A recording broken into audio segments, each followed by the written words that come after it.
সকালবেলা বাজারে গিয়ে জ্যান্ত জ্যান্ত মাছ নিয়ে চলে এসছে। দেখো বন্ধু, এসব মাছের টেস্টই আলাদা। জ্যান্ত মাছ যেভাবেই ঝোল করো না কেন, খেতে খুবই টেস্টি।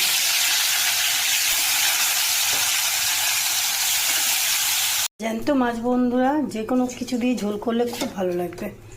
মাছগুলো আমি ভেজে নিয়েছি। দেখো, কাঁচকলা দিয়েছি। সারা অর্জুনপুর বাজার খুঁজে খুঁজে কুমড়ো ডাঁটা পেয়েছি। এত বাজার বসে, তাই 25 টাকা একটা বান্ডিল নিয়েছে। তাই নিয়েছে, খুব ভালো লাগে গো জ্যান্ত মাছের কুমড়ো ডাঁটা দিয়ে।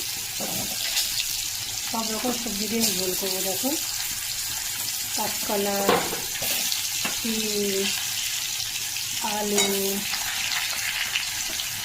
ডাঁটাগুলো একটু পরে দেবো।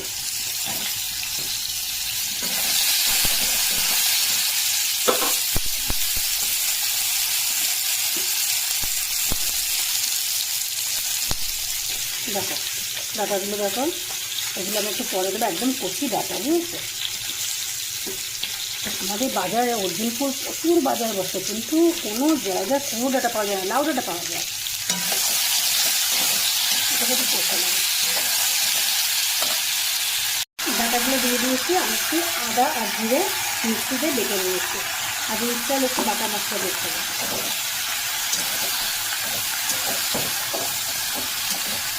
বাটাটা আপনার শিল্পীর তো নেই, এখন এই মিক্সিতেই বাটি।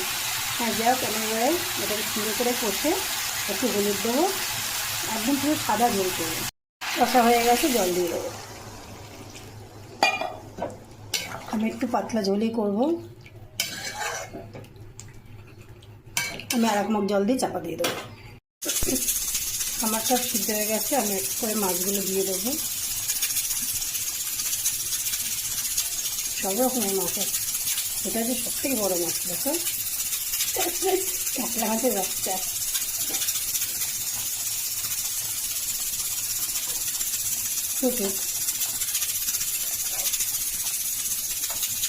এই মাছটা কিন্তু আমি চিনিনি, জানো? এটাকে আমার পয়সা দিতে লাগেনি, এটা এমনি দিয়েছে। চেনাশোনা তো বলে, বৌদি এটা নিয়ে যাও, ওর সাথে ঝোল করে খাবো জ্যান্ত মাছ, তাই নিচ্ছি। কত বড় মাছ দিয়ে ঝোল করলাম আমি, দেখো তাহলে। আবার গোটা, এত বড় মাছ দিয়ে গোটা ঝোল করছি। দেখো বন্ধুরা, আমার তরকারিটা হয়ে গেছে, মাছের ঝোলটা হয়ে গেছে আমার। এবার আমি চাপা দিয়ে দেবো। জ্যান্ত মাছের ঝোল একটু পাতলা পাতলাই ভালো লাগে। সব কিছু সবজি দিয়ে আমার মাছের ঝোল হয়ে গেল। দেখো, আমি কোনো কাশ্মীরি লঙ্কা গুঁড়ো দিইনি, কিচ্ছু না। আর জ্যান্ত মাছে এইসব দিলে ভালো লাগে না। সব তরকারিতে যে কাশ্মীরি লঙ্কা গুঁড়ো মানায় সেটা কিন্তু না। এবার আমি এটাকে চাপা দিয়ে রেখে দিই।